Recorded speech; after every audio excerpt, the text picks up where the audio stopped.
Leather on leather, dude. Hot leather on leather. That's going to be the name of my OnlyFans account. Were you ever pissed when I started a podcast because you're like the podcast guy? I was like, everybody and their brother now has a podcast. Because I was pissed when you started vlogging. I'm a genius. I love the idea that I've locked down a girl. She can't leave me, you know? There is no benefit to a man getting married. There is no upside to a man. There's only potential downside. The only upside is for a woman. Is Taylor the reason you broke up with fitness? You're weaker? You don't compete anymore? We were in the gym this morning. I think you did 4 sets of one exercise. 5 sets. Has your love for Taylor has that been the new consumption where it used to be the gym? Well, that's what happens, dude. You fall in love, then you get fat, and you lose all your muscle. I stopped powerlifting because in what world would I keep doing a business that when I put my heart and soul for 5 years, it gets to 1.6, and then now we're going to do $25 million this year with sour strips. What's up, guys? My name is Maxx Chewning. I am Chase's younger, better-looking brother. Today, we're going to talk about a little bit about everything. You're going to laugh. You're going to cry. You're going to cringe. It's going to be a great time here on Everforward Radio. Let's go. Why are you the way you are?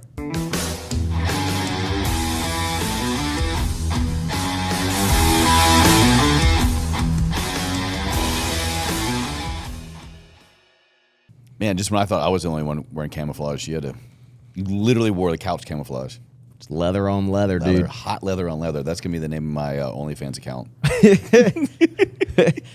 You're not invited, though. You're not invited. What's up, dude? What's up, bro? This is, man, feels like just 5 minutes ago we were on that side of the room. Yeah, you going to tell people we just did a whole podcast? We did. We just did a podcast for Don't Be Sour. We're in the Don't Be Sour studios. Houston, Texas. Houston? It's just easier to say Houston, Just but easier, right? Yeah, but it's Sugarland. This is Sugarland. Sour Strips Warehouse in Sugarland, Texas. What a time. I just had like 4 strips, so in about 5 minutes I'm gonna be all hopped up. But welcome back, bro. What's up, dude? I think I was trying to do the math, and I don't math good, but I think you are the most repeat person I've had on the show. It's been like this is the 3rd time. No. 1. Oh, because you're counting. Oh, Like all the ones we've done. Yeah. I think you're 6. Oh, wow. 6 times. People are going to love it or hate it. Yeah. I don't know. One of the two. Because I was like, right before you started your show, I was like, I would love to come on Everforward Radio. Let's do a little like co-host situation. We did it. And then I like to believe that you love podcasting so much. You're like, no, I'm going to go do my own now. And then you did. And then that was many years later. Yeah. Many years later. Dude, Dude, the co-host, you can't. You can't what? Can't what?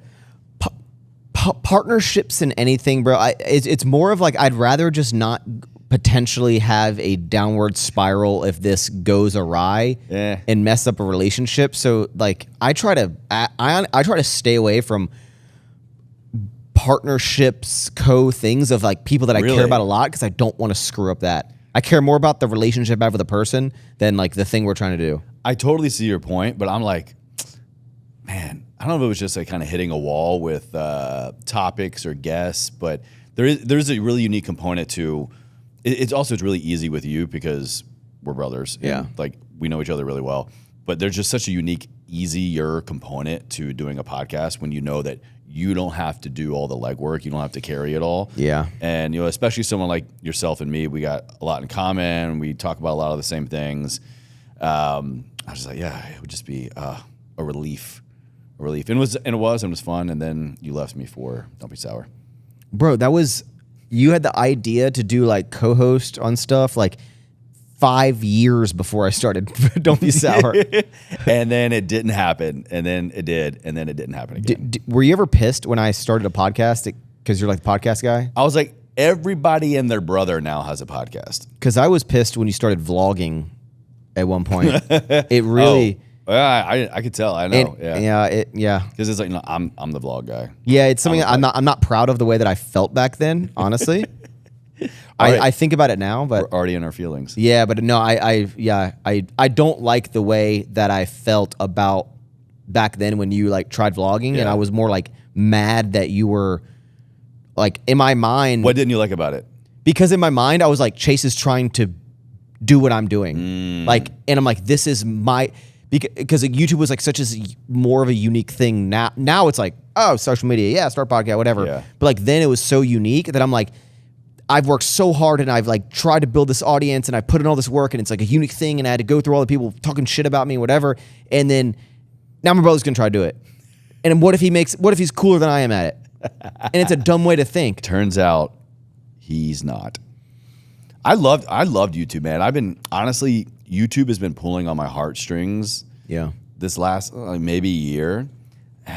Dude, it was so much fun. And the only reason I ever started a YouTube channel was because of when I would pop up on a video here and there with you, your people were like, oh, when is your brother going to start a channel? When's your brother going to start a channel? The only reason I started a YouTube channel, 8 years ago, was I was like, okay, I had a technically YouTube account linked to Gmail. I was like, if I get 500 subscribers, what I thought back then was like killing it. Yeah.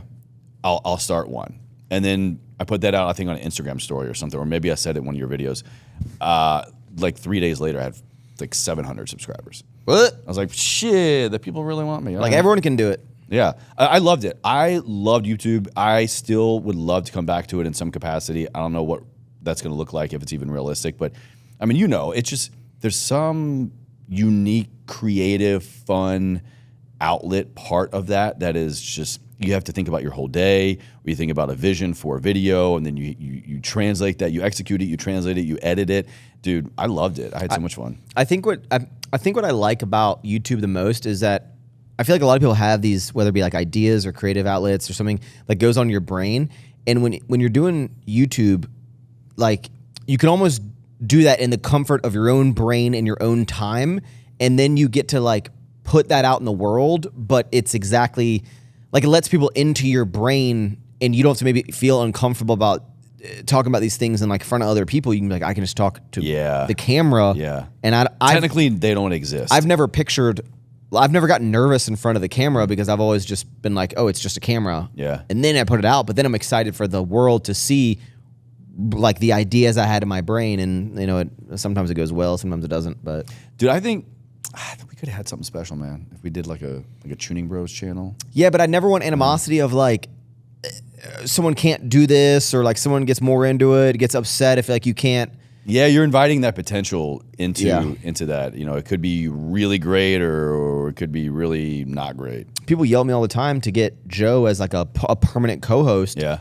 And I'm just like, yeah, until I do that, but then he wants to not do it or something, and like I'd rather try to, and I feel like it comes off as a way of like, oh, you just like don't want to do anything with anyone else, and I'm more like, I try to think that I'm just being a better person and trying to save our relationship by not potentially having a downward end.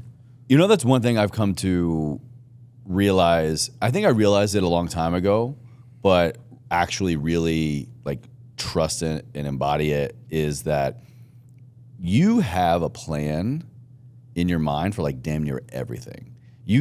Whether I think you realize it or not, maybe this is just perspective now, like years looking back of family dynamics, internet stuff, whatever. You have like this plan, this vision in your mind of how you want things to be in the end. What's up, dude? And it's hard to kind of get on board with that sometimes. I think the YouTube channel thing, is like, yeah, I'm not fucking stupid. I was like, oh, like I have this idea for a video, I want you on it, kind of thing. And like, I felt like you would do it kind of begrudgingly, but I was like, all right, well, then I would see you do or say something, and it like made sense for that. I was like, oh, like there it is, kind of thing. You got this vision in your mind that like it's hard to like, and not necessarily does anybody have to, nor do you have to translate it to other people. It's your life and do what you want to do. But like now I get it. I'm a genius. I don't disagree, dude. I like to think. I don't disagree. I like to think myself as like a little bit of a mad genius. Scientist. Yeah. Yeah. So you've been doing social media.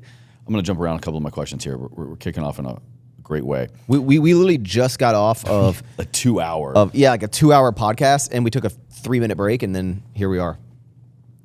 I've never done a back-to-back podcast. Have you ever done a back-to-back podcast? Yeah, it's not my favorite, honestly.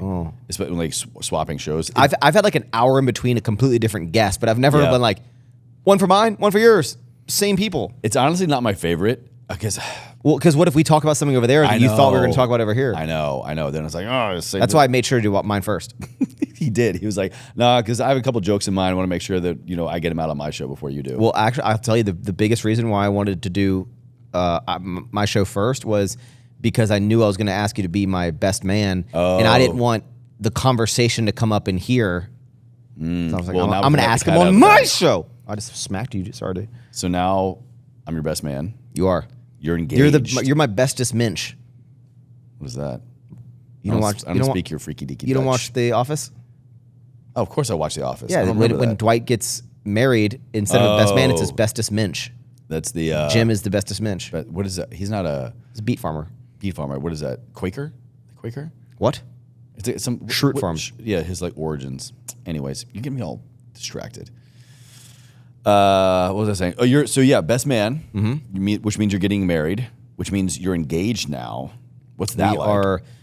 We're over 2 months in November. 2 months. Damn. October 24th was 24th, 22nd. You better remember that. Whatever the Tuesday was, whatever the 22nd and 24th. I think it's 24th. I love you. I love you. You're right. Yeah. So what's being engaged like with you, or for you? Well, it is. It's just like same kind of thing afterwards. I don't know. I think it more. I get. I love the idea that I've locked down a girl. She can't leave me. But. No, she can. She better not. I love the excitement of knowing that I've like found my person, and that I've established this foundation, this relationship, and this promise to her that that we're gonna try out this whole life thing, until the wheels fall off. And I seeing her super excited about it, and every time I like look at her hand and look at the ring, that she got, it like reminds me of that. Yeah. And I'm really excited. I was someone who I listen and watch a lot of content. I watch a lot of content just in general, and I like to absorb a lot of things, even if it's like extreme stuff, like in the red pill space of there is no benefit to a man getting married. There is no upside to a man. There's only potential downside. The only upside is for a woman. And People say that? Oh yeah. Well, because they would say they're like, what benefit does a man get by getting married? They're like that's the concept. Like there's like a woman gets. Are they actually saying getting married, or like falling in love and like having like getting married, getting physically married, like getting legally married. Getting legally married. Okay. They said that there's like zero upside for a man. There's only the potential downside, loss of loss of all your stuff, kind of, That's one way to look at life. Yeah. And so, but I would absorb all these things. And I, especially because I, was single for so long that I just assumed that You were single for 7 years? Yeah, 7 or 8 years. And, but now as someone who is on the other side of the table, where I've met a lady, fallen in love, infatuated with her, it's a beautiful thing. Now that you're in LURB, what do you think, what busted you open the most? What was the biggest misconception you had about like, oh, why I'll never find love, I'll never settle down, or like marriages, all these other things, where now you're realizing kind of like, oh, like that's not true at all? If I can be totally honest. This safe space. You're in the circle of trust. I thought that because this is what I experienced, I basically took every experience that I've had with women and assumed that is that is how they all are. Like I was like, this is just how they all are because every single one has had some part of that, right? And it really comes down to like, I used to think that all women would be like promiscuous and like messing around, texting other guys, talking to other guys, justifying why something that is like something that they shouldn't be doing is fine, or all these things. And I whatever they're Who hurt you, Max? like whatever they're texting me when we were just started getting involved, they're texting these other guys and stuff. And I guess I wouldn't really. I guess you could look at it as like an insecurity thing, but it was just more like I experienced this. Yeah. I would experience why wouldn't it happen this again? where I'm like trying to like compete when I'm like talking to someone. I'm still competing with all these other guys. And Taylor was the first girl that I've ever met that like from the second we had our first interaction, it was just like game over. It was like the way that I felt about her, I could tell she felt about that about me. Yeah. And it was actually one of the things that stood out the most about Taylor. I mean, a lot of things stood out, but so kind of the backstory is we met through mutual friends, and then our first date was a Mexican restaurant, obviously, and we were Technically, for the record, didn't I meet Taylor first? Yeah, it was that On a technicality. we're at parties and stuff. Like, but we met through friends. She was at. It doesn't really matter. Like we met at a party. We kind of knew who each other were, but we had never interacted before. Blah blah blah blah blah. We met, went on a date for 4 hours, which is against every man code. You're supposed to be like 30 minutes, make her want more, leave. Wait, hold on. So you were going into the date going, all right, I only have this amount of time to commit. No. I've never followed that. Okay. I think it's stupid. Okay. But went on a date, 4 hours, got along fantastic. I mean, who goes on a date for 4 hours at one place? We didn't like go to other places. We stayed at a restaurant for 4 hours. They didn't kick you out? I know. We were After 90 minutes? I know. Damn. So we got along really well, and then like the second date was then she like came over like 2 days later, and we like watched a movie, ate some pizza. So it was kind of like casual, and then we kind of joked around. I think it was the third one, yeah. So we kind of joked around. We're saying, hey, for the third date, like Taylor, you have to like what we do is up to you. Like you have to plan our third date. Okay. And she was like, let's go to. Her idea was let's take your dog and you, and let's drive an hour to Galveston and like let him run around and like go spend the day at Galveston's the beach. the beach, right? Yeah, the beach area. And I was like, wait, what? You don't want to like go to the bar? You or want to like, make it about me, and you want to do something that isn't like me buying a bunch of stuff. well, it didn't involve like us just, everything before was like dates. Typical dates. It was like restaurant, go to a bar, get drunk or drink or something. It was like, let's go have an experience together. Let's go drive for an hour. We've only known each other for like 2 dates. And I was like, okay. And it was so fun. And we were singing songs on the way up there. And it was unlike anything I'd experienced before. I remember I don't know if it was specifically around this date, but I like very early on, I think it may have been like the second or third. And I was like, oh, like the same girl? I was like, what happened? He's like, yeah, I just don't immediately want to get rid of her. I was like, that's how you know. It was the first time she ever stayed over in the morning. I didn't just be like, when is she gonna leave? And that sounds like a goofy thing, but like it was like, hey, let's keep hanging out.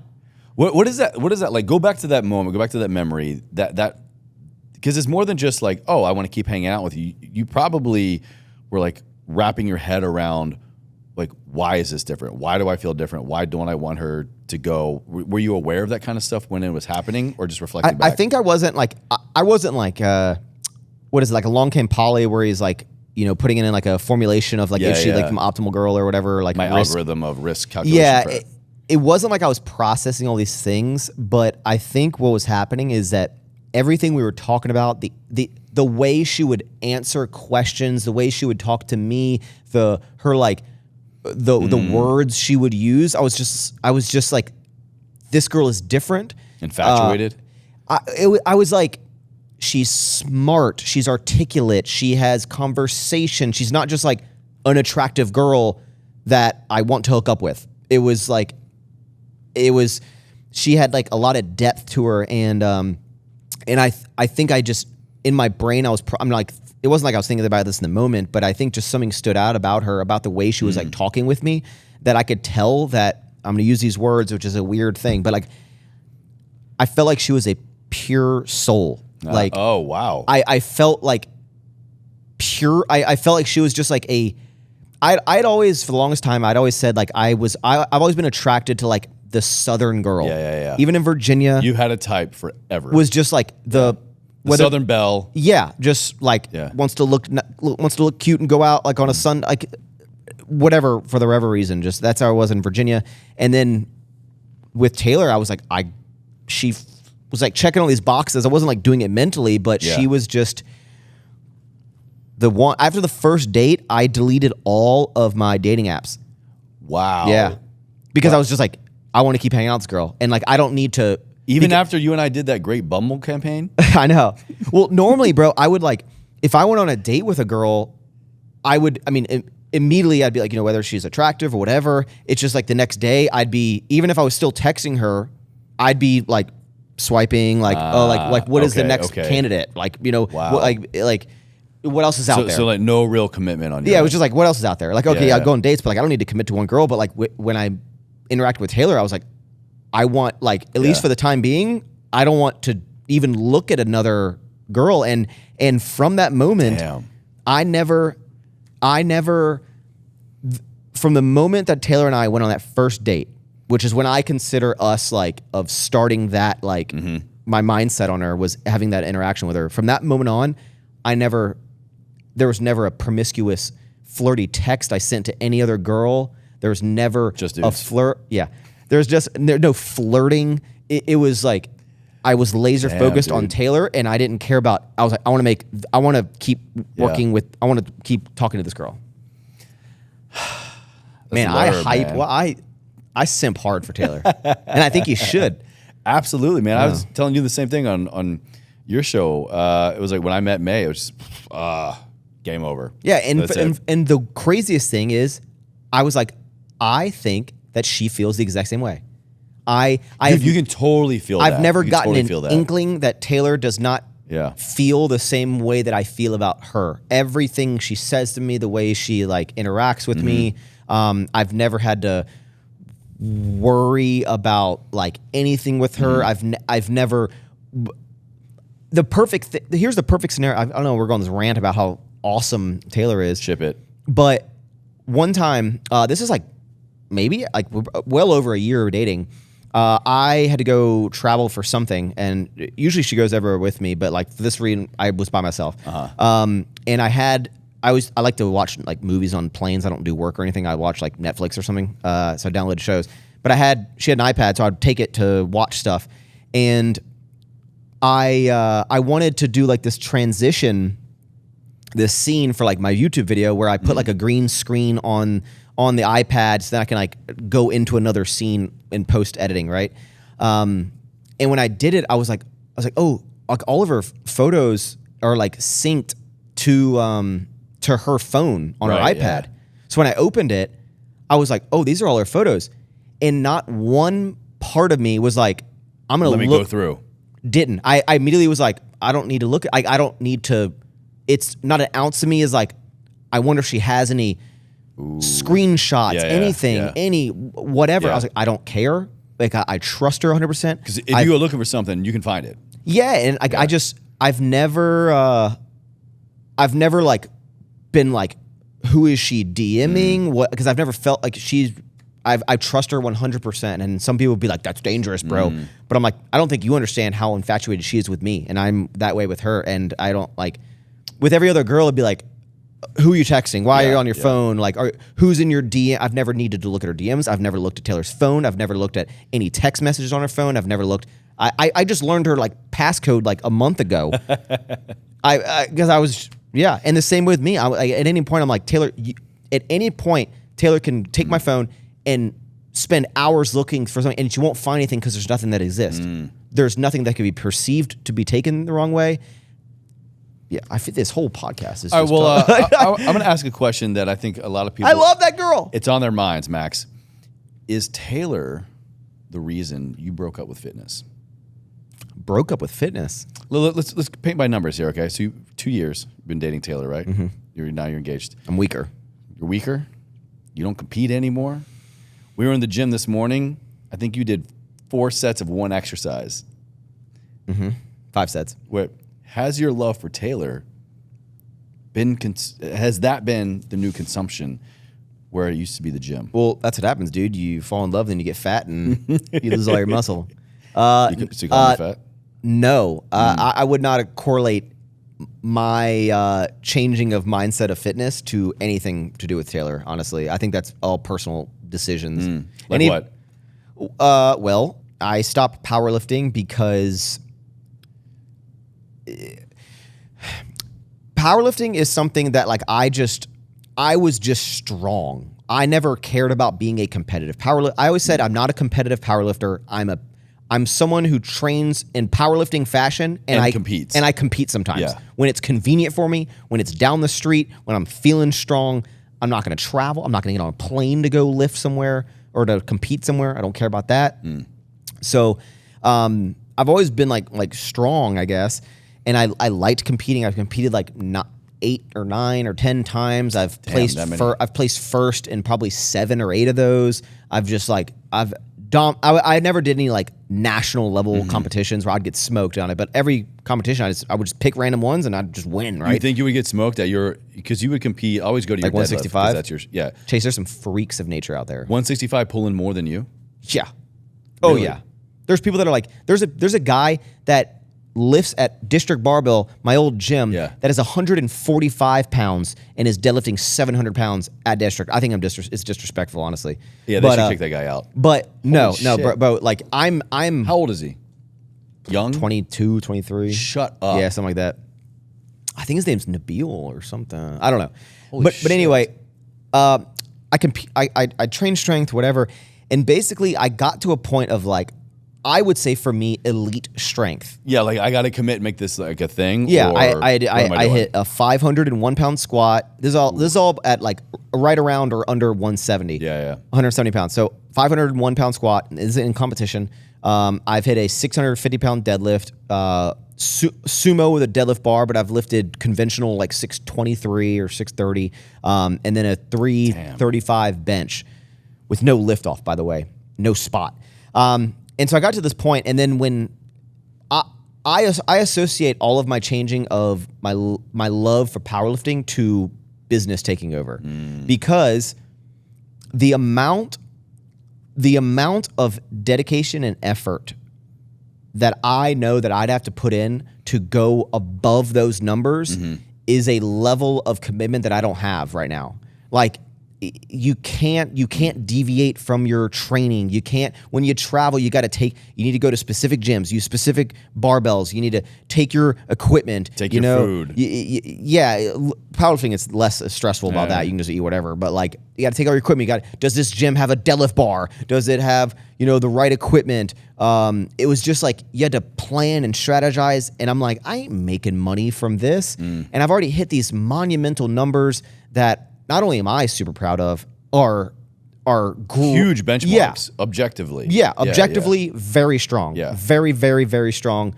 And I just got to the point where I was like, I don't want to put in what's necessary to get above those numbers and lifting.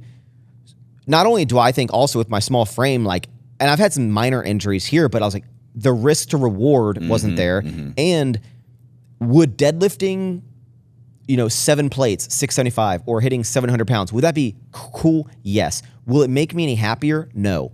Will squatting 525 make me any happier than squatting 500? No. Like, so I just don't care. Yeah. And I think that I used to think that I had to always be the deadlift guy, strong guy, but I think I can get to a really point. What you got known as. Yeah, and I just, with work and everything, now when I would lift, I couldn't just focus on the weights. I would be thinking about all the stress of work. I could never just turn it off. And I love fitness. I love working out. I do it most weeks. I do it, 6 times a week. I like to maintain my physique but I just, for strength, I think that was a very big part of my life that I'm comfortable and happy and fine with, like being like, I'm done with that. Yeah. I'm done competing. I'm done powerlifting. It doesn't fit in my life anymore. So it was like a measurement of happiness, it sounds like. You recognize I'm kind of at a point of I either need to really commit in order to get the same level of happiness out of it, or was it this recognition that, I already have happiness in other areas of my life and I don't need to chase further happiness in this avenue anymore? It's just like everything changed. Like when I moved to Texas, was essentially the decline of my, like I hit my bench PR here and I hit a little heavier deadlift while I was here. But really my peak, my strength gain and peaking. Really? Yeah, was because when I hit the 500 pound squat and the 315 bench that I'd never hit before, and then a 635 deadlift was 2 weeks before I moved to Texas. I competed in Virginia, and I should have just gone out at that point because I competed one last time in Virginia. It was like, I'm moving in 2 weeks. I hit 500 squat, like a monumental number. I finally hit 315. I hit a deadlift. I hit all PRs, first place, leaving Virginia. Like that should have been like the epic ending. Yeah. But because at that point, leading up to that, I would have friends, like my circle of friends were like, no one was so stressed with work, is like all of our buddies at District Barbell, the gym that I owned, we'd all lift together, strength train together, work out at the same time. Everyone was pushing each other. And then when I came here, everyone's so business focused. And then I didn't have this community of like I didn't really gravitate towards like people who powerlifted. So I'd lift with like my friends here, like Christian and Shawley. They don't care about powerlifting. So I would like kind of work out with them. And I started traveling more and getting more within work. So I was traveling. So the community dynamic kind of changed and influenced your training style. Yeah. The people I was lifting with in Virginia, strength, consistency, focus on gym. And here is just more like bodybuilding. Yeah. And like, there's powerlifting community. I don't know. I think it was just a different point in my life. And now I'm fine with it not being like a big focus of my life. So with fitness having been such a big focus of your life and it not being a big focus of your life now, do you feel like there's... Well, fitness is definitely a big part of it. It's just powerlifting. Okay. So that unique aspect. Is there... Do you feel like there's something missing then? Especially because you built up like a career and identity around such a unique aspect of fitness. The fact that you chose to not really do it anymore, is it like there's something not there anymore? I definitely probably had a little bit of battles of like especially with like maybe work or my social presence of people are gonna feel like I'm like, I felt like if I wasn't allowed to stop doing something that people knew that I was doing, like, oh, I'm a power lifter, I can't stop being. I have to keep going. People only come to me and keep watching my stuff because like and if I stop, it's because I couldn't get any stronger and I'm giving up and I'm quitting. And excuse me, but I felt like that was what was kind of going through my head. And once I got over that, I was like, no one really cares, honestly. And again, I wasn't really. Money was a byproduct of like building my audience through that, but like, I didn't make any money directly from powerlifting. I never sold programs. I never sold apps. So you never got into like coaching or anything, right? Like no. Which, not to like derail your story, but that's actually a really odd thing. Oh, and I could have made hundreds of thousands of dollars by selling like deadlift programs. For sure. Imagine this for how many years if people were like with the numbers and the age and the weight that you were at, like to just give them your program. Dude, you could have made a killing. Yeah, I didn't feel right about it. Why? I would always... the proof is there. You were doing it. But like... And you even got... didn't you get a personal trainer certification at Gold's? Yeah. Yeah, so you had credentials. I always felt like my deadlift specifically, we'll talk about deadlift, there was no... I would follow random programs, and then I would always like take some bits and pieces from programs, and then kind of make my own mumbo jumbo, right? But I had no rhyme or reason to like, we'll even say like scientific. There was no backing or reasoning of why I was lifting specific weights that week, that day, what percentages those were, why I'm doing these reps. You couldn't trace it back to, the program. I was just like, I just want to do that. I just am lifting more this week. Like, whereas people have like, you have to build up, then you taper, then you do this, and you're lifting these weights because you don't want to overload. And I just basically was like, there's so many more knowledgeable individuals that actually know what they're talking about. And I just lift the weight for whatever reason. I just keep getting stronger. People could have been like, I don't care about that. If I could have been honest with people and been like, this is a program, it's just what I do. But they still would have bought it. I just didn't feel right about it. I just didn't feel, because in my mind, I was like, Jim Windler 531 is a program that I think I love it. Dude, you preached that from the mountaintops. I have. I think it was so enjoyable. And in my mind, I was like, that is a better program than I could write because there's reasons why he's doing it. I'm like, that's $20. Get that. Don't listen to me. Get that. Yeah. Follow that. And I don't know. I never got into it. I just don't know. So you moved here, and there a lot. I should preface this by saying a lot of your backstory, a lot of people can find. I'll link down in the show notes and video notes other episodes you've been on to kind of really learn more of the nitty gritty. But so you moved here, and your training style changed, your relationship has changed, your community has changed in a big way.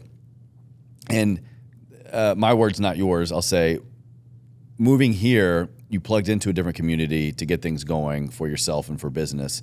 And I feel like your community dynamic has changed a little bit over the years. Relationships, I mean, you got some great people, great relationships people with people that are here. But it's just like, is everybody getting busier? Is everybody getting older? Why? That sucks. What's the like the drawback to, I don't want to say drawback to relationships, but it feels like relationships are just harder to maintain nowadays. And is with that your friends and stuff? With your friends, yeah. Even when you got your core, like your circle, your people, right? Have you experienced that? And why do you think that is? Yeah, for sure. And the last thing I'll say on the whole moving to Texas and like shifting in fitness is basically I traded like constant fitness strength growth for business growth. Okay. Like it was almost I need to choose one or the other because there is no world where I can do the level of business that I'm doing and continue. And I know maybe there's people out there that can, but like to do what I'm doing every day and to put the focus that I know that needs to go happen to hit strength levels, impossible. I would implode. I would implode.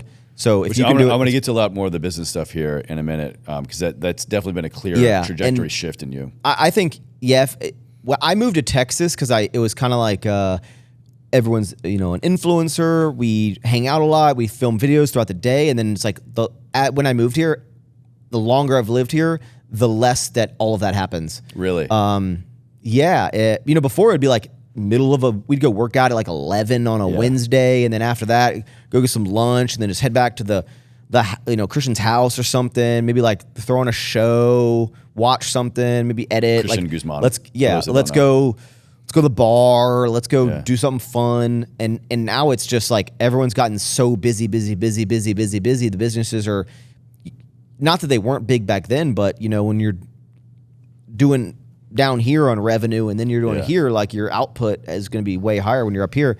And I get it. I understand it, but it definitely sucks.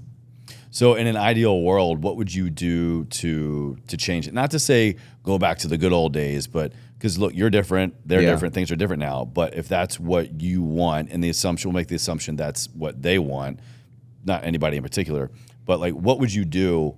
How would you go about navigating, maintaining better relationships with your core people as an adult, as an entrepreneur? I guess I always felt like I wanted to hang out with all my friends here more than they wanted to hang out with like all of our friends here. Max, you just like us way more than we like you. Yeah, basically.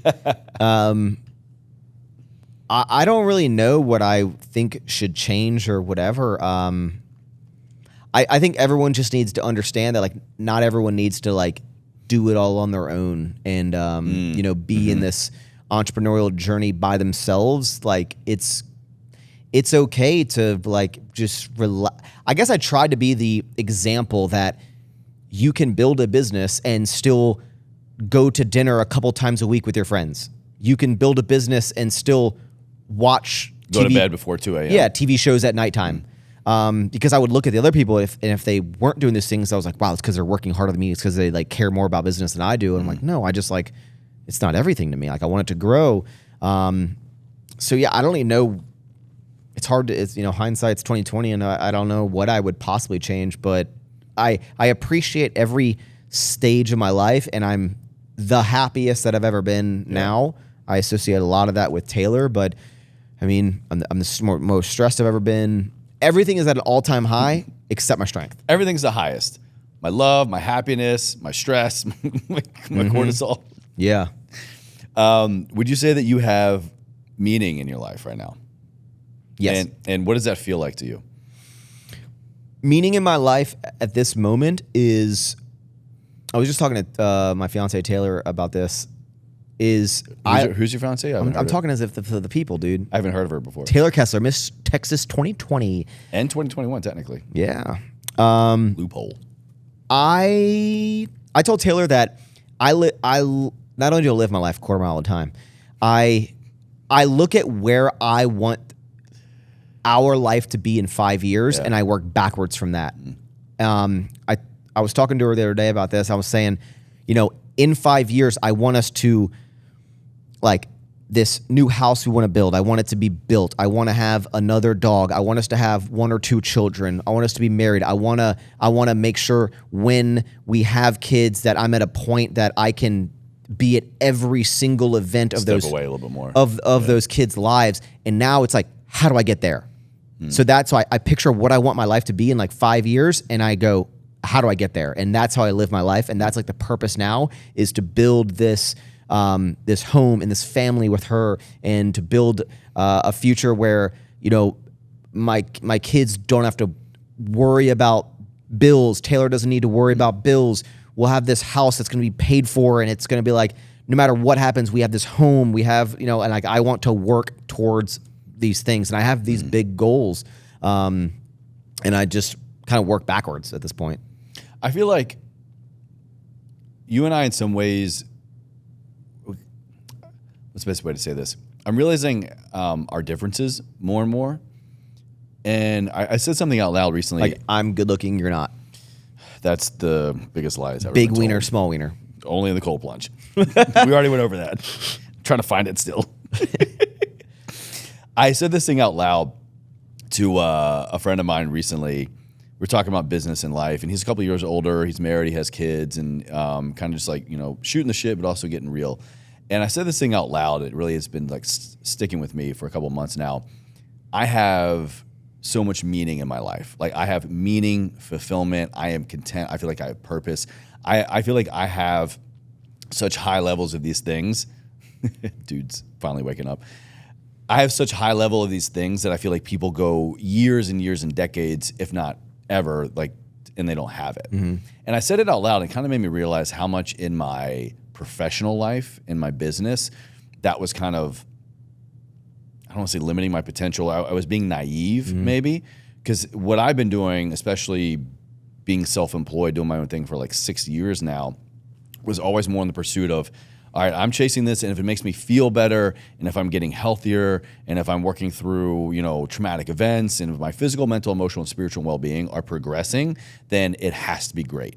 And then one day I'm just gonna make it. And I said it out loud, and kind of we went over it the other day too about, like, passion doesn't really pay the bills, and it's like, great, I have such meaning and fulfillment in my life, but then I realized how much that was blinding, or I was being naive to like the drive and potential and like business acumen that I see in you. And I'm not to say that you haven't had meaning and purpose in your life, but I kind of feel like what you just described, like, you have developed now over the last like 2 years, where for me it's been the last 6 or 7. And now I'm just kind of doing this flip of going like, oh, okay, so if I have meaning and fulfillment in my life, how now can I be like a better owner, a better boss, a better businessman, and all this stuff. And so, like, I kind of like look to a lot of what you have done and try to reverse engineer that, of like, now I'm saying it out loud into myself, like, all right, what would Maxx do? How would Maxx operate in this situation? So meaning and fulfillment, I don't know if there's like a question in here, but I'm just saying, like, meaning and fulfillment is such a unique thing, especially as it ties into like when you're doing your own thing for making a living, that I don't know, I'm just kind of like unpacking in a unique way now. I think when you get older, you start realizing that it's good to have like a purpose and a reason to, get up and get out of bed and go work and better yourself. And, business has done that a lot for me. Relationship has done that a lot for me. And it's, and I think the biggest thing is just getting older and realizing that, like, there's bigger things than you in this world. And, so it's like, when you're gone, how can you set up for the people you love and the people around you to be in the best scenario, to leave, a mark, and, It's an exciting thing, man. It is. It is. What are you doing differently now? How has, if it has, your dynamic changed with, let's say, social media? Because that's kind of like that's definitely how you got your start. Do you still love social media the way you do now that you did when you started? No. It's just different now because... Is it different or are you different? Probably both. I think my view of social media is like I was obsessed with it. It was like my world. And then when like, you know, TikTok and social media started exploding where like everyone became an influencer, it became less of this like more unique thing. And I guess diluted like crazy. Yeah, and a lot of it was like maybe worry of, oh, I need to keep, my views are going down or whatever. But I think the biggest saving grace of social media, whereas not only did I not go into the dark side of YouTube and get into like desperate for views where I'm like doing ridiculous things and becoming one of these only like making things that you know that they want, not what you yeah, want. and just doing these like there's a lot of like just like ridiculous people on social media that are making a bunch of money that are getting crazy views, but I'm just like, I don't want to be that person. Like I don't like I dislike what they're doing. It's like they're gonna grow out of this. They're thinking this is like funny, but it's like it's not. Like it's so immature and you can't like keep that up really. Yeah, you can't. And what saved me a lot from that has been probably sour strips of how not only focused and passionate I am about the business, but also just the success of the business has allowed me to be like, now social media can go back to being what you started it as for fun. I only make what I want to make. Yeah, and it's like I can take. I was talking to Taylor about like I don't have a laptop, for example, and when I travel, it's like I just need to do some emails, so I'll do them on the iPad or like on my phone. And if I need to edit a video, like I'm never traveling for like longer than like a week or something. I was like, oh, I'll be one video ahead, or I can just take that week off. Like I just don't need to. Like I don't need a laptop. Like, I don't need to do anything on a laptop. You don't feel like you have to do it. Yeah. So it's like at this point, I'm like the money's still great from what I do on social media. I keep doing it as a big part of like because it's a big part of my income. But I also love doing it, and I've been doing it for like 10 years, so it's like a part of who I am. But also, I could stop doing it tomorrow and just focus on the business, and I'll be fine. Like not just like saying it, like I'll be fine. Like I don't need it anymore, but I need it in terms of like I love the way it allows me to vent and talk. And I've never been to therapy, but I feel like YouTube is like my therapy. You've never been to therapy? No. I talk about stuff on YouTube that I think a lot of times I'm just saying because I just want to get it out of myself. Because a lot of times I'll cut out parts of my video and stuff, and I'm just like, why am I getting so personal to like the internet?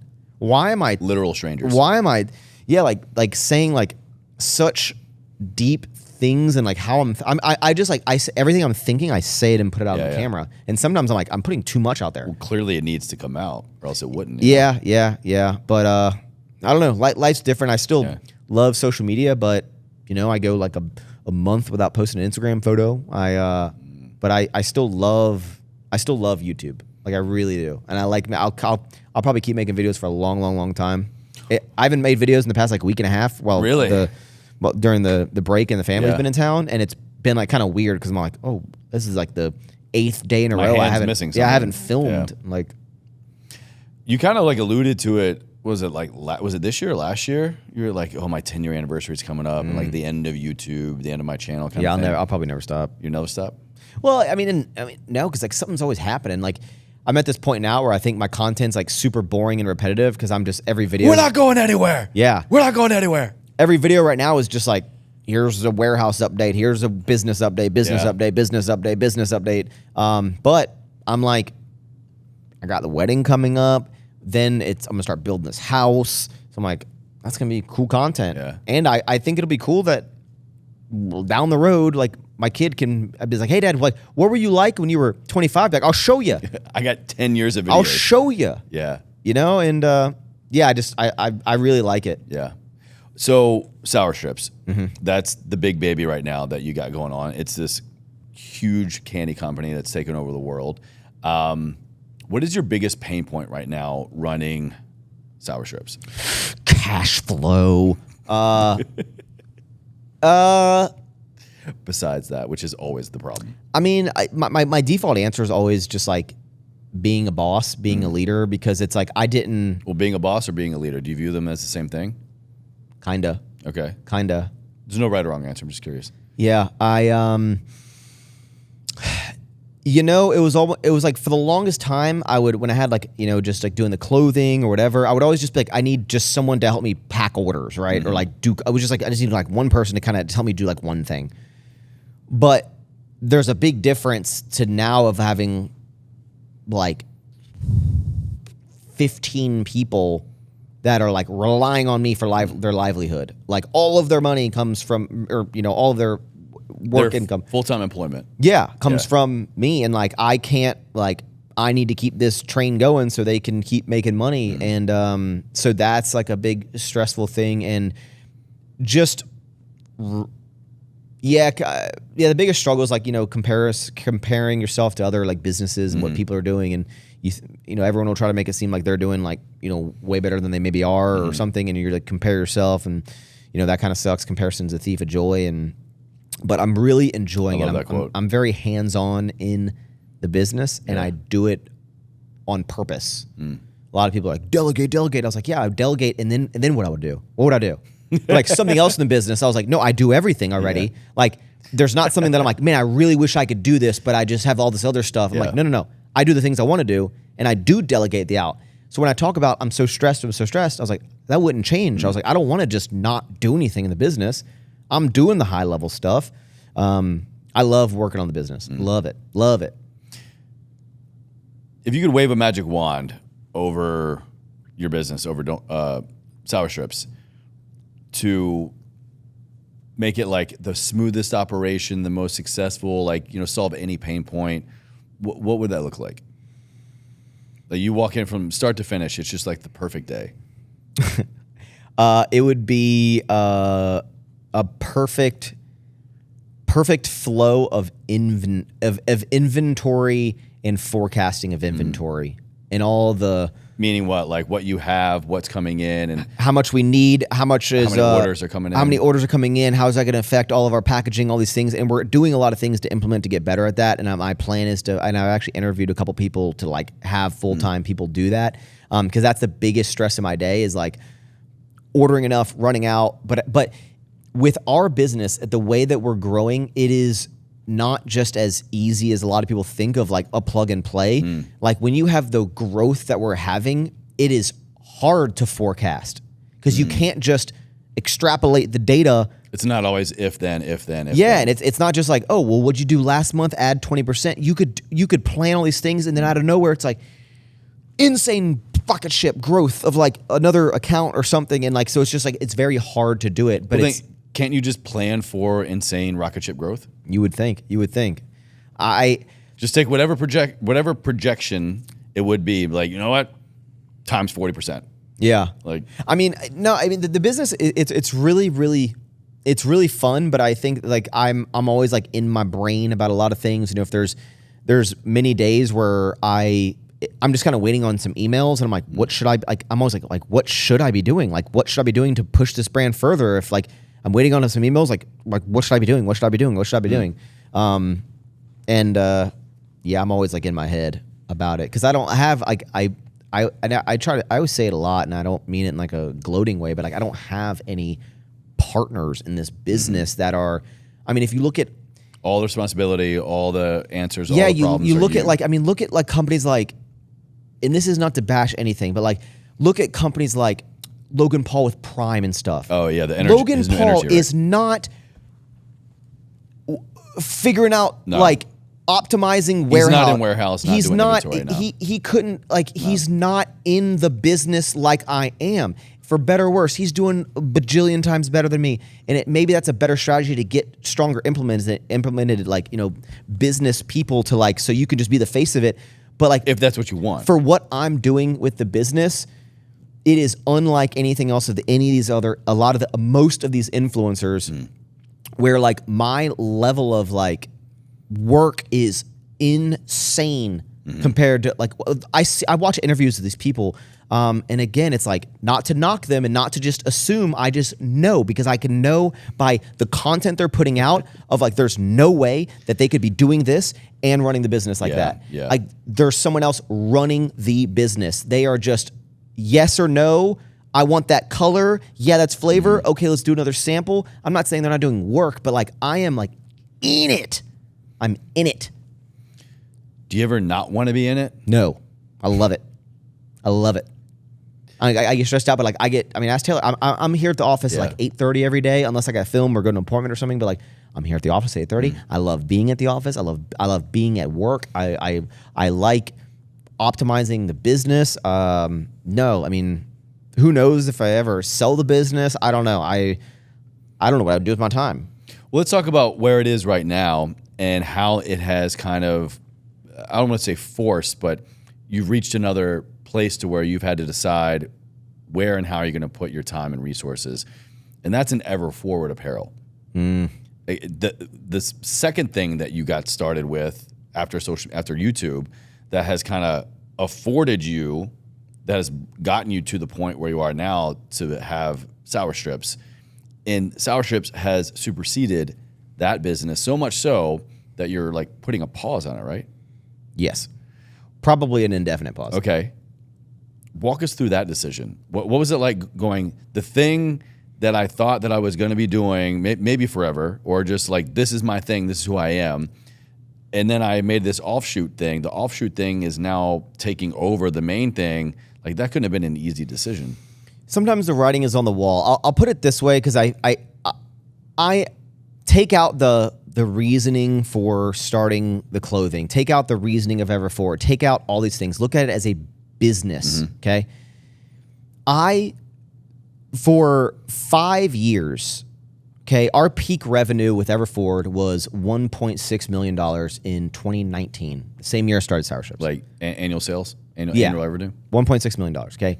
And that was me working on Everforward. I mean, you lived with me. You saw me. I was living, breathing, clothing, trying to make the brand better, promoting it, talking about it, learning about fabrics, measurement. I was doing everything. I was working on it. I was all my days was this business. And at the peak, I get to $1.6 million, okay? And then you have all the people around me that are doing $1 million launches, like $1 million a month. Yeah. And I'm just like, I don't understand. Like I'm like, I have this big audience. The clothes are very good. It's in the same field. I was like, why aren't people buying it like they're buying these other brands? It's like gym shirts, gym shorts, joggers, like similar things. I have a big audience, but I'd go to expos and 90% of people are wearing Alphalete. 90% of people are wearing other brands. And I'm like, I was like, I couldn't understand it. I was like, my love is in it. The quality is great. I have great pricing. I have a big audience, but it never like exploded. And I was putting all my effort. And then I start a candy company, and we're doing like we'll do months that are doing $2 million in a month. Holy shit! Yeah, and Holy I'm like, shit. So as a business thing, in what world would I keep doing a business that when I put my heart and soul for 5 years, it gets to 1.6, and then now we're going to do $25 million this year with Sour Strips. Wow. Why would I do, why? Why would I do the clothing? Like, objectively, business lens, that makes sense. But like. So I'm like, but here's the thing. I was like, why would I take away any focus from this business? Yeah. Why would I now, like, all I want to do is I want to run Sour Strips as a business, and then I want to spend my time with Taylor. And I want to spend time with my friends and family. And like, that's what I want to do. I don't want to spend 90% of my work brain on Sour Strips. Yeah. Then carve out some time if I can make it for a brand that I'm just trying to keep it going because like I can make a little bit of money and like I can do all these things. So it's just like my passion isn't there. If I go 1, 2, 3, 4, 5, 6, 7 days a week, 2 weeks without even thinking, without doing a single piece of work for Everforward, that should be enough of a writing on the wall to be like, this isn't on your brain. This isn't thinking. And I felt similar. Stop trying to make it happen. Similarly with the powerlifting, I would be like I felt like if I quit, I'm letting everyone down. With Ever Forward, I was like, if I stop doing this clothing, I'm letting everyone down. I'm letting everyone down because of what it means. I'm letting everyone down of like, I'm giving up on it. Like most of my audience, like, we built this together kind of thing. Yeah, exactly. And I'm at a good place where like, I'm comfortable with being like, Ever Forward was and is a huge part of my life. And then the clothing brand itself was a huge thing for me, and I loved it, and I put my passion in it. But just as a business mindset, it was not the thing for me that was going to be my golden egg. It wasn't it. Like, it did great. It was I'm not doubting the thing to get you to your thing, maybe. I'm talking to my friend Daniel today. He's like, hey, there's a brand across the street. They have 40,000 followers on Instagram, okay? 40,000. So my audience way bigger. Yeah. He's telling me they're selling like 100,000 wife beaters shirts and doing like $1 million a month. And I'm like, I had a whole following. I would talk to it. And it's not like a way of like, why didn't people buy my shit? But I'm just like, there's a clearly reason, like it just wasn't my thing. Jeez. Dude, that hurts, man. Yeah. So it's like, it never was a like, God, I'm so mad at people for not spending their money on mine. It was just more like, I was just kind of like, why? Like, why? Why did it never really take off? Like it did good. It did great. There's nothing shabby about $1 million in revenue. 1.6? No, not at all. But, it's just, I get excited.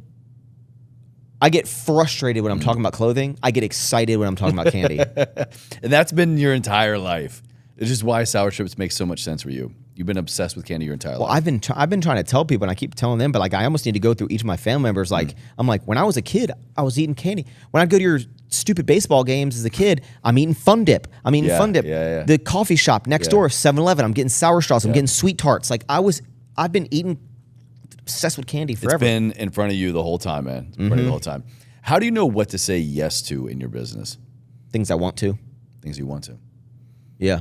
I'm at a point like I don't need to say yes to anything I don't want to, especially just in my life and sour strips, because it really comes down to like when you get to a point in the business when it's healthy enough, cash flow enough, I don't need to say yes to every opportunity. I can turn things down. And even in my life, I'm like most people, like it's really fortunate and a blessed place to be, but I don't need to do anything that I don't want to do. It's like I do things that I want to do. Yeah. Period. What do you want to, so as this is going live now, we're in 2024, right? What do you want to do most this year that maybe up until now, with maybe the new flexibility of pausing some other things, that you felt like you haven't had the ability to say yes to? Me pausing Ever Forward, it does not open up any more time to do anything else. Really? Yeah, I was like, I was just like, on the way to the bathroom from my desk, let me like message my supplier real fast. Okay, let me get back to sour strips. Like, there's not like now I have the ability to like grow the business. It was just, Ever Forward was it was a distraction at this point in what I'm doing. Damn. Yeah, and like the clothing. And that can't be easy to say. I'm getting more like fine with saying it. Yeah. But yeah, no, it's not like I have now I can have more time to do this because I don't have to do the clothing. I wasn't putting any time at Ever Forward. I wasn't. And that was the thing is like I could put almost zero effort into Ever Forward and I could still probably have it do $400,000 to $700,000. I could put the most minimal of effort possible. And so you might be like, well, why wouldn't you keep doing that? I don't feel right about doing something that I am not passionate about just because I can make money from it. Why didn't I do powerlifting program? I wasn't passionate about trying to sell programs to people. Yeah. There's like your pattern. I do not do things to make money unless I am passionate about hardcore passionate about it. And I'm just not about that with clothing right now. So I have no qualm with taking a step back. And just because I could do the most minimal effort and maybe pocket an extra 200, 300K a year, not only am I at a point with the businesses where like that isn't going to change my life, It's also like I don't want to do something just because it can make money, which some people be like, you fucking idiot. But I'm like, I live and breathe sour strips at the moment, and that is where all of my thought. I think about it when I'm going to bed. I think about it when I'm walking dude. I think about a lot of other things as well. But like when it comes to like when I'm thinking about business, laser focused sour strips.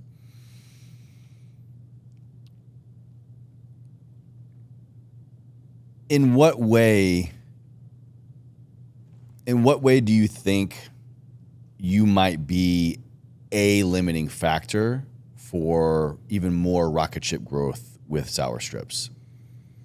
I don't really think that I'm like preventing anything from sour strips keeping to grow.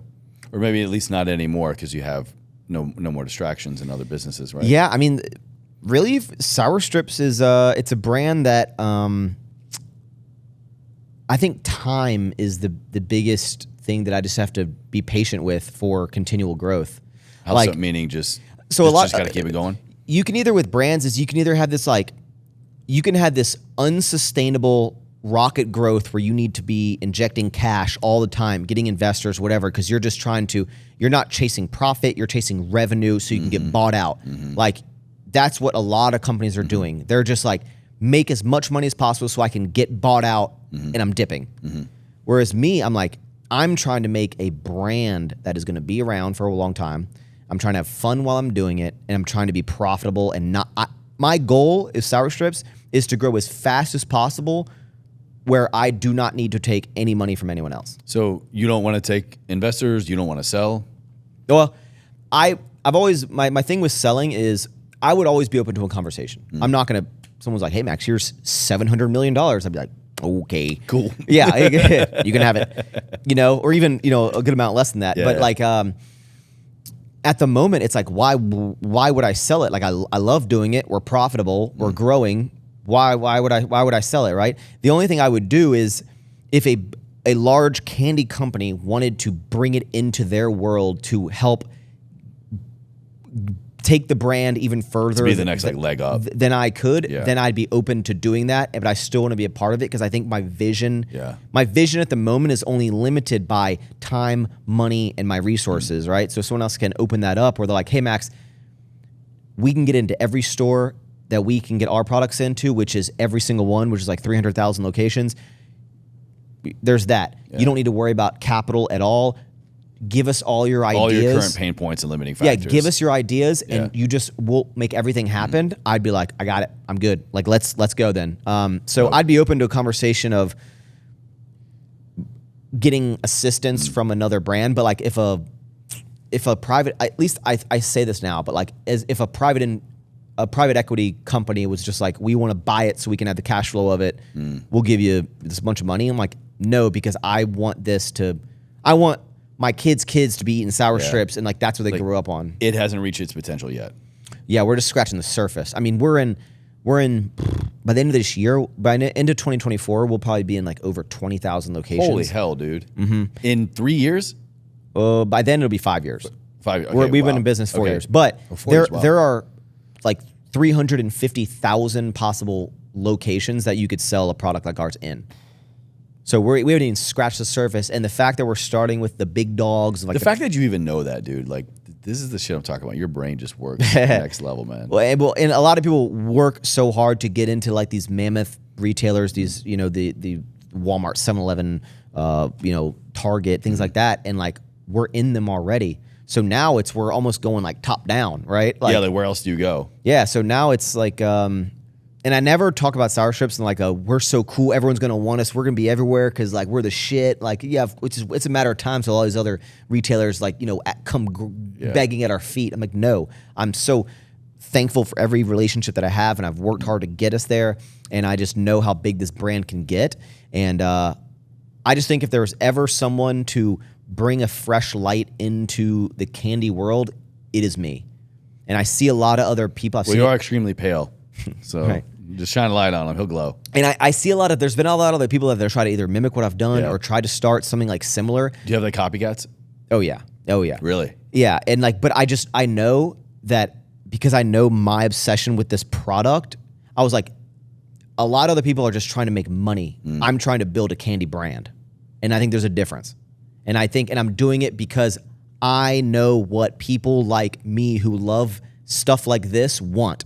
And so I am building a brand for the people, by the people. And that's what and as surface level as that you may sound as candy, that's how I feel about it. And hopefully when people hear me talk about sour strips or just candy in general, they can hear my conviction in what I say. Dude, you can feel the obsession. Yeah, and I'm just because I live and breathe it, and I live and breathe it, and I know everything about it, and I want to keep learning more, and I love it. I love the business. I love learning, and then the success of the money and how it's going to change my life and my family's life is a byproduct of me being obsessed with this. It is not the main driving force of what I've done. And hopefully the little things that I've done in the past of never did a program because I felt there's other people that are more qualified to sell you something for this, buy it from them. Why are you stopping Ever Forward when you could just make a bunch of money from it? Because I'm not passionate about it. So it's like when I say I'm passionate about this and I make money by things that it's a byproduct. I make YouTube videos for 10 years.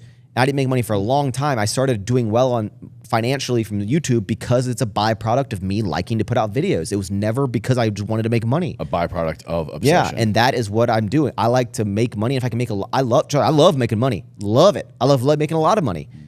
But I love making it because it's just a result of me doing something I love to do. Because of how it was made. Correct. Yeah. I don't try to just make as much as I can by any means possible. I want to do cool things and do things that I love doing, and the money will come. Dude. Well, the obsession is real. The energy is real. The passion is real. There's no denying. And nobody would... You spend 2 seconds with you. No one's going to deny that you don't have all of those things for everything that you put your mind to. Yeah. And even in your conviction of saying what you're going to say no to, I think you have to have that same level of clarity, passion, purpose, obsession, and what you're saying no to as you do what you're saying yes to. Or else you're probably making a mistake, right? You're probably making a mistake, or you're hanging on to something that you shouldn't hang on to, or you have regret or resentment. Absolutely. No regrets. No regrets. No regrets. Well, I do want to be conscious of our time because the rest of our family is waiting on us, I think, for dinner. And we're going to run out of storage space. We're going to run out of storage space. But, today, as we're going live, is a very special day.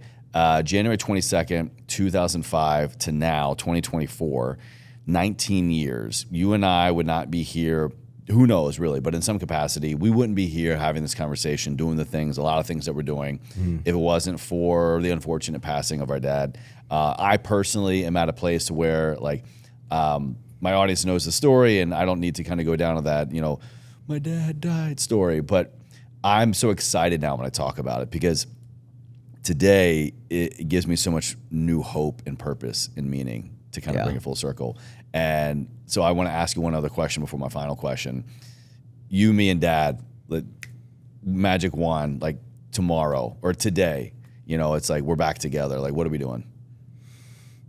Well, first thing I'd say is we're going to Wasina Skate Park. Dad's going to take me there on a motorcycle. I got to be able to do shit too. I can't skate, so...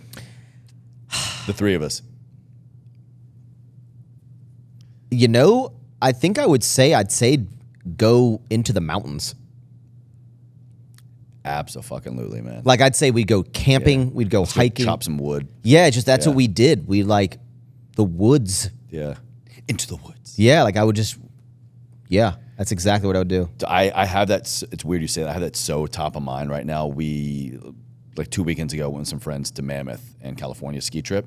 It's 5 hours north of LA up in the mountains. Bro, I just felt so God, this is where I'm supposed to be. We went hiking through the woods and somebody had just come and chopped fresh wood. And I was like, I need an axe. I need my bro. I need my dad. Let's just go chop wood for hours, set up camp, and come back tomorrow. Yeah. It's the best, man. Well, the last question I ask everybody, and you've done it the most times now, is ever forward.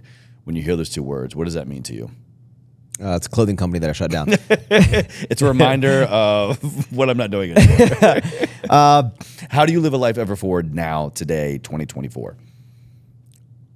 By understanding that everything that I'm doing has a bigger purpose reasoning behind it than just to benefit myself. And it wasn't until I met Taylor and just got older and have become more clear in what I want my future to look like that it made me realize that, and that just I am